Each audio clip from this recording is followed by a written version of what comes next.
starting at the scanning lens because that's definitely the easiest way for you to go with these. And then you can basically get an idea of what you're looking at. It's like, okay, oh, looks like some sort of an organ that has a big opening in the middle and looks like it's kind of thrown into folds right now. So this is the lumen, and as we go out this way, we know we're going further from the outside. So since I'm looking for epithelia, am I going to look on the outside of the organ, the middle of the organ, or the inside of lining? Inside. Inside lining. So you're going to look here without even knowing what it was. So it did say esophagus on your lab, but I wasn't certain that was referring to the slide, but it was. Okay, so here's the epithelial tissue that we're looking for here. You can see there's lots of other types of tissues. There's some muscle. Here's a tiny layer of muscle.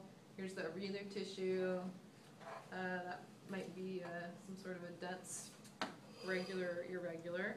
Okay, so we're going to zoom in there. Okay, so this kind of epithelia is got lots of layers. It's for protection. Stratified squamous? Yeah, this is the stratified squamous. Is it the keratinized or the non-keratinized? Non-keratinized. This is the non-keratinized. And the easy way, I will move up magnification again, but the easy way to tell, fairly easy I think, is that there's not a kind of a dead wispy layer here. If you have a wispy, dead looking layer here, then you know it's the skin. Sometimes it's a very thin wispy layer, and sometimes it's a big thick one, like you saw today in the big blue thick layer. That was the palm or the sole of the foot.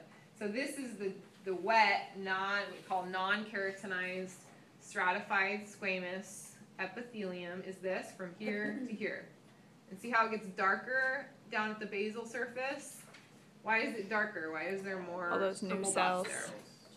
Yeah, more cells, more of the nuclei, stained nuclei. Okay, so let's move up magnification. Oh, see, it went away. I didn't center it.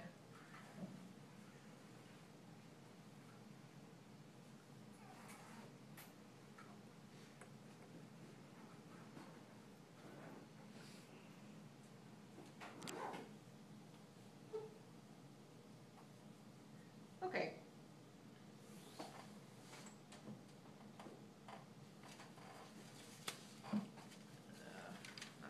Okay, so down here, here's where it changes the tissue type. So what kind of tissue is this here? That's the areolar tissue. Good. And what kind of tissue type is this here? Stratified squamous epithelium. Yep. And is it keratinized or non-keratinized? Non-keratinized. So you're going to need to get used to saying that too. Okay, so as the cells get further from their underlying connective tissue, they get more dried out, kind of flat looking out here. So here's where the regeneration is occurring down here. So tell your neighbor what's an example location other than the esophagus where you might find this kind of tissue.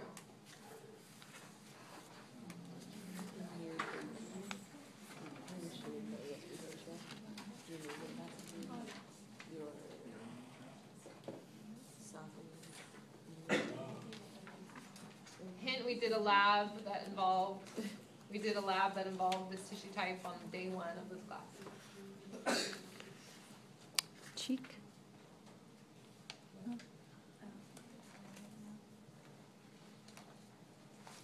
Oh, cheek.